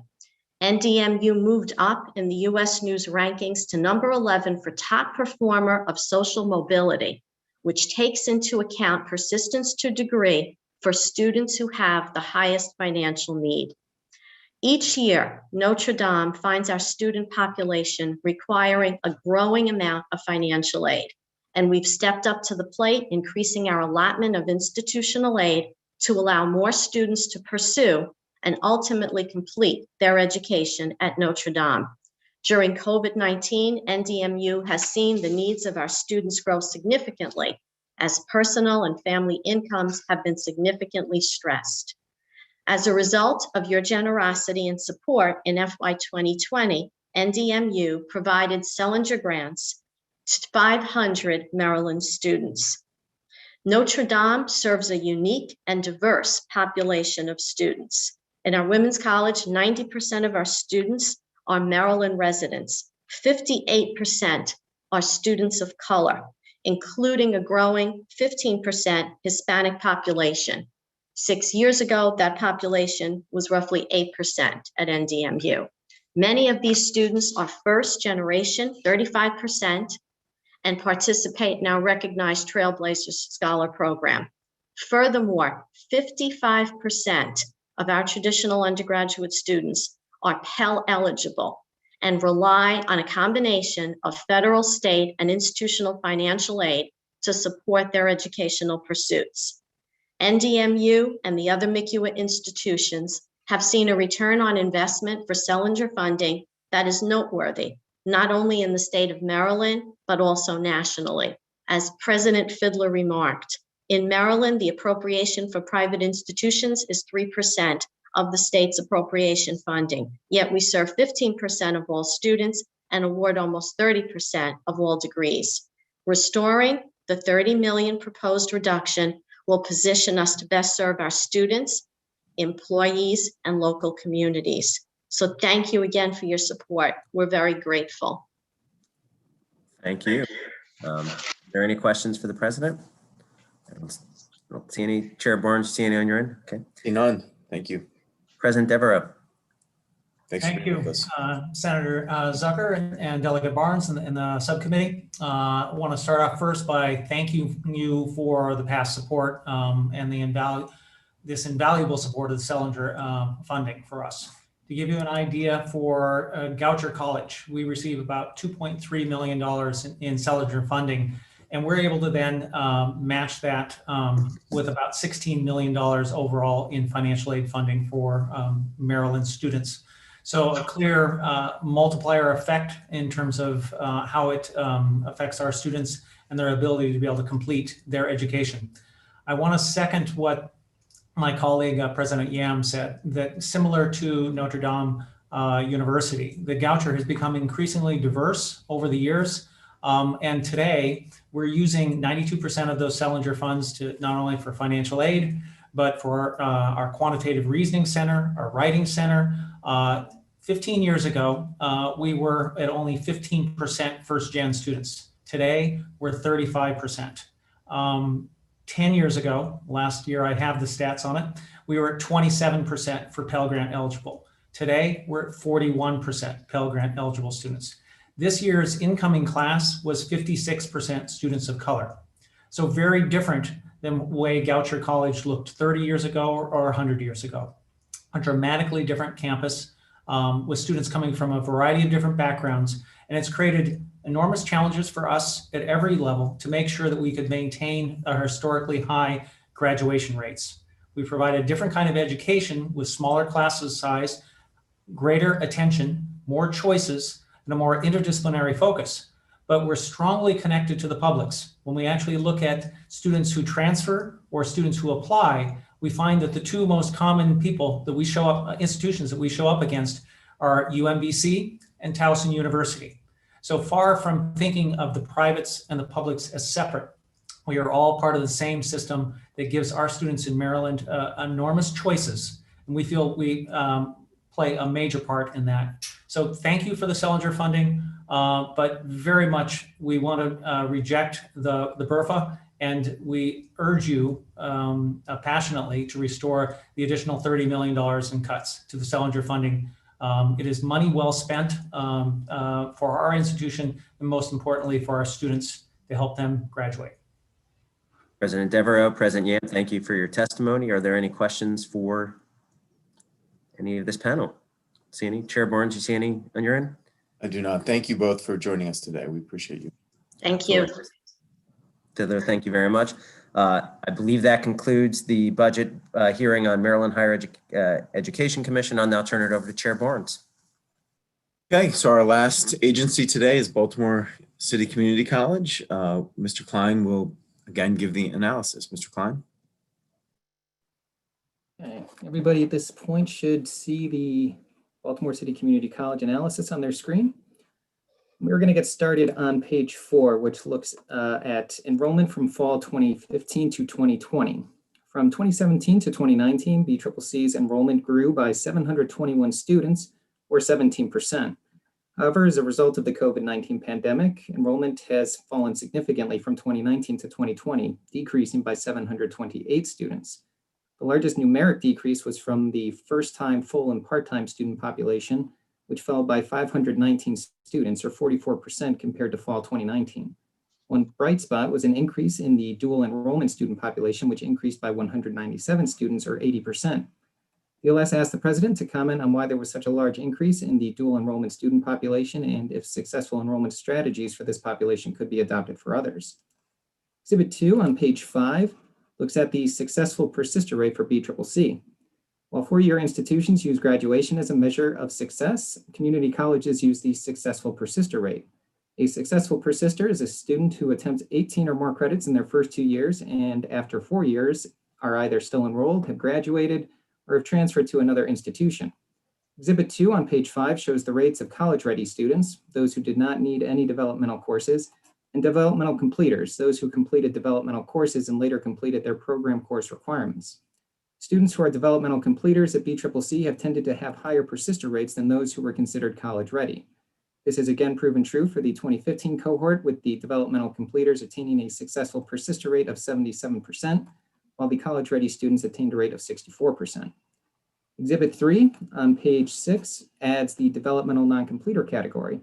Developmental non-completers are students who did not complete their required developmental coursework within 4 years. As seen in Exhibit 3, these students have a persister rate that is significantly lower than the college-ready and developmental completer population. BLS requests the president to comment on what initiatives are being undertaken to have more students complete developmental coursework, as students who complete developmental coursework tend to have significantly better academic outcomes. Moving to the financial impact that the COVID-19 pandemic had on the institution. To ensure the safety of its students and personnel, in March, BCCC pivoted to an online learning model. With no students on campus, there was a corresponding loss of auxiliary revenues. Exhibit 4 on page 7 provides the fiscal 2020 shortfall, which totaled $1.3 million, and the funding sources utilized to address that shortfall. Utilizing CARES Act funding and adopting cost-saving measures along with the realization of savings from operating expense reductions, BCCC was able to eliminate the fiscal 2020 deficit. For the fall 2020 semester, BCCC continued with a remote-only instruction model. As shown in Exhibit 5 on page 8, to date, BCCC has identified a fiscal 2021 shortfall of $9.7 million. This shortfall stems from the July Board of Public Works reduction of $3.2 million, loss of auxiliary revenue also totaling $3.2 million, lower tuition and fee revenues totaling $2.8 million, and additional lost revenues which encompass the remainder of this total. After utilizing both federal and state CARES Act funding and adopting cost-saving measures and savings from operating expense reductions, BCCC has identified a remaining deficit of $6.7 million. BCCC has indicated that it will transfer funds from their fund balance, which currently totals $27 million, to offset the remaining deficit. It should also be noted that BCCC will receive an additional $6.6 million in Consolidated Appropriations Act funding, of which $5.1 million could be utilized to assist in addressing COVID-related deficits. The proposed budget is found on Exhibit 6 on page 9. It includes 2 deficiencies, $0.2 million in general funds to reimburse BCCC for COVID-19 related expenses, and $0.9 million in reimbursable funds for public safety personnel COVID-related expenses.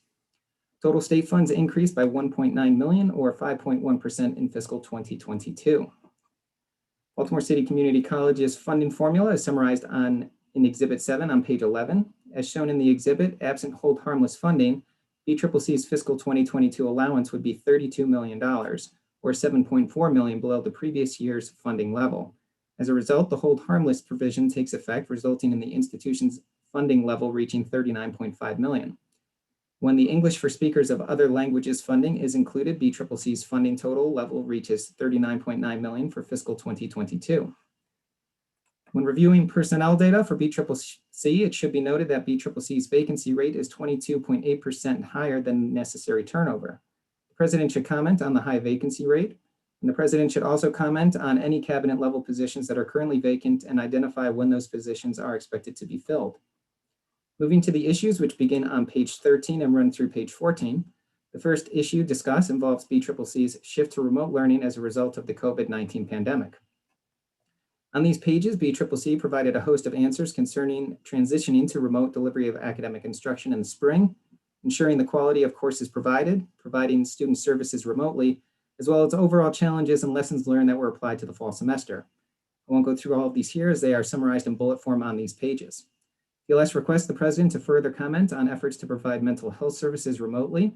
The President should also comment on whether the shift to providing courses and services online shifted the thinking of how BCCC can deliver programs to students, opportunities to expand its reach, and the impact on BCCC's future business model. The second issue is found on the bottom of page 14 and concerns BCCC's Board of Trustees meeting documentation. DLS recommends that BCCC return to publicizing its Board of Trustees open session books on their Board of Trustees website. The recommended actions are found on pages 15 and 16 and requests the submission of reports providing an update on institutional realignment, enrollment in the Mayor Scholars Program, and IT infrastructure renovations. With that, I conclude my presentation and would be happy to answer questions. Okay, thank you so much, Mr. Klein, for the great analysis. Are there questions for our analyst? Let's go back to the, so you could stop sharing your screen so we can see. Yes. And don't see any questions, Mr. Chairman. Okay. No, I don't see any. All right, with that, we'll turn to the agency. We have President McCurdy and her team. Welcome. Thank you so much and appreciate it. Good afternoon, Chairman Zucker and Barnes. I am, for the record, Deborah McCurdy, President of Baltimore City Community College. And with me today, I'm joined by Shauna Williams, the Interim Vice President for Finance and Administration, Dr. Liesl Jones, our Vice President for Academic Affairs. And we certainly can turn our conversation to responding to the questions and as well the recommendations, which we will be supporting. Testimony here will be brief. Let me thank, first of all, our analyst, Ian Klein, for really providing so much support. We have a great deal of communication and contact with him, and we will be so pleased, as everyone else will, when the pandemic is over, and we'll look to see Ian back joining us on the campus as he did for so many of our board meetings as well. So you have the college's responses to questions, written testimony, and all of the analysis as well, and certainly we concur. We've seen some enrollment decline over this year. We were on an upward trajectory as COVID came in and really played havoc with all of us. We saw the fall and the spring decline. What we did see, which was surprising, though, was an increase in the summer enrollment. So last summer's enrollment, even in the middle of COVID, increased significantly. We expect to see another significant increase this year as well. So it was well towards the 12 to 15% increase in enrollment. So it's no secret in terms of where we are with enrollment planning, the transition between the academic area and the workforce areas as well. No secret as well that we're under the 12 realignment tasks, which we are responding to on an annual basis as well. And we're looking at the changes that needed to, quite frankly, happen with this institution in terms of infrastructure. So realignment is not a passing thing for us. It is something that is becoming a part of what we do every day and how we will continue to do business, like scheduling classes around the needs of the students and not the needs of the faculty as well. And a lot of what we're saying is obviously referenced in our testimony and in our responses to questions as well. So we've implemented new programs between MSP, dual enrollment.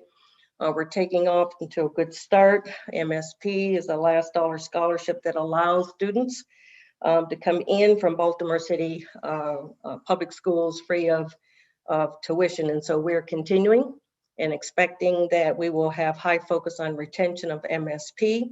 So the focus on retention is huge for us, as we've seen the drop in enrollment as so many others. Early intervention strategies as well, things that the college has not taken part of in the past. We're catching students now at the front end as they're having difficulty in the classroom. So many students were ill prepared to take on remote learning. And so even when we've provided new software, new technology that didn't exist as well. Other ways to support the students in terms of what goes on in the classroom, and as we're seeing so many other deficiencies as well. We've done other things like eliminating automatic drops. In the past, students were dropped from the college for non-payment, and so what the college didn't do is have a plan for how you get there. So this is my 6th or 7th institution of higher education.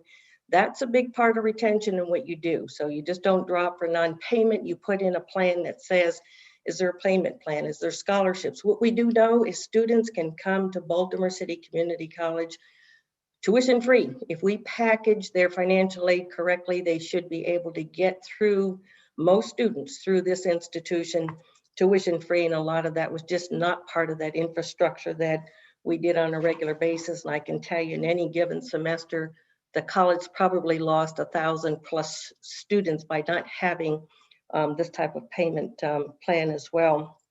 We have a huge increase on dual enrollment, and so we have gone up tremendously the last 2 years in terms of where our dual enrollment numbers are, and that is a direct relationship with Baltimore City Public Schools, who should be a direct feeder to us, and that relationship did not exist in the past. And some of you know I have not been here barely 2 years. I came from a state where dual enrollment was high on the list, and I came from an institution where I had 2,000 students every semester in terms of dual enrollment. I make mention of that because part of the questions was, what kind of models do you have that can prove to be successful? What I saw coming into Maryland were models that were not successful for dual enrollment. And I can tell you that dual enrollment is an excellent way of getting students first, getting their first foot in the door for higher education. And so we intend to do that, as we've seen the numbers grow up to 300+ students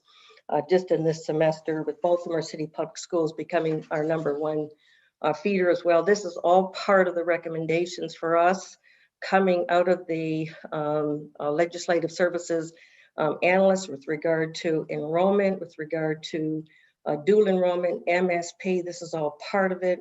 I can turn for just a second to technology and tell you that we have now a great working relationship with the Maryland Department of Information Technology, or DO-IT. We meet with them every week, and I'm now pleased to say that the college now has been approved for a new ERP system, which is probably 25 years in the making. So those of you who know anything about technology understand that the college operated with an HP LAN system, which is almost unheard of in most organizations. We now will be at a full implementation stage for an ERP, bringing in Banner. It's my 3rd school where we had to totally overhaul. So everything at Baltimore City Community College functionally will be overhauled. Student information systems, all of our business systems, everything will have a complete overhaul. So you can imagine what that's going to look like in the next 18 months. But we're pleased to have that with a completion date of 2022 in partnership with DO-IT as well. So overall, when we look at what's going on, our implementation between enrollment, between the ERP system, the 12 realignment tasks, one of which is IT and IT deficiencies, that we are moving the college forward. The realignment reports that are annual are sent into the joint chairs on an annual basis, along with the enrollment in MSP, Mayor Scholars Program report that's due annual. That goes into the joint chairs, along with the IT report that goes in each year as well. And yes, we see in another recommendation with regard to putting the board information for the open sessions back on our website, and that will be done. So we will be pleased to accept the recommendations that we will comply with all of the requests for the continued implementation of the realignment plan, the report on enrollment in the Mayor Scholars Program, the report on information technology, and of course, we will now continue to post the board information as well. So I thank you for your support, and I'm prepared, along with the 2 vice presidents, to answer your questions or to go through the questions and the responses. Okay. Thank you, President McCurdy. Thank you for being with us. Are there questions for the president? Chair Zucker? You're muted, my friend. Okay, I don't see any from the Senate side as well. I believe we're about to wrap up here. Before I turn it over to Chair Zucker for any closing comments, I'll remind the members of EED we are voting. Let's give the members 5 minutes to stretch your legs. We will get back on and vote at 3:35 in 5 minutes, okay? And with that, Chair Zucker? See you all on Monday. All right, thanks everyone. Thank you. Thank you. Be safe. Yeah, be safe. Thank you.